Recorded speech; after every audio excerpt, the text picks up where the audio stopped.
देखो, ABG analysis करने के लिए पहले हमें नॉर्मल वैल्यूज़ पता होनी चाहिए। तो ये पीएच, PaCO2 और बाइकार्बोनेट की नॉर्मल वैल्यूज़ हैं। अब ध्यान रखने वाली बात इसमें ये है कि PaCO2 एक रेस्पिरेटरी डिटर्मिनेंट है। मतलब अगर PaCO2 की लेवल में कोई भी चेंज आता है तो वो रेस्पिरेटरी प्रॉब्लम क्रिएट करेगा, और अगर बाइकार्बोनेट की लेवल में कोई भी चेंज आता है तो वो मेटाबॉलिक प्रॉब्लम क्रिएट करेगा। ठीक है, अब समझते हैं। CO2 जो है वो बाई नेचर एसिडिक है।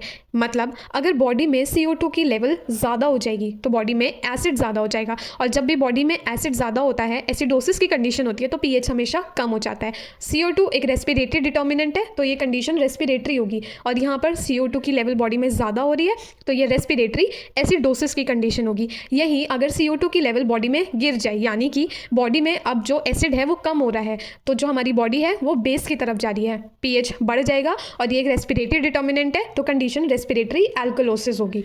वही जो बाइकार्बोनेट है वो बाय नेचर बेसिक है। मतलब अगर बेस बॉडी में ज़्यादा बढ़ेगा तो वो एल्कलोसिस की कंडीशन होगी, और बाइकार्बोनेट एक मेटाबॉलिक डिटर्मिनेंट है, तो अगर इसकी लेवल में कोई भी चेंज आएगा तो ऑफ कोर्स वो मेटाबॉलिक कंडीशन की तरफ जाएगा। तो अगर बॉडी में बेस ज़्यादा हो गया तो वो एल्कलोसिस, और ये मेटाबॉलिक डिटर्मिनेंट है तो ये कंडीशन हो जाएगी मेटाबॉलिक एल्कलोसिस। और अगर बाइकार्बोनेट यानी कि बेस हमारी बॉडी में कम हो जाएगा तो वो एसिडोसिस की कंडीशन होगी, तो वो मेटाबॉलिक एसिडोसिस होगा। इसे एक एग्जाम्पल से समझते हैं। तो पीएच की वैल्यू यहाँ पे 7.47 दी है, यानी कि पीएच बढ़ा हुआ है। पीएच जब भी बढ़ता है तो वो एल्कलोसिस की कंडीशन होती है।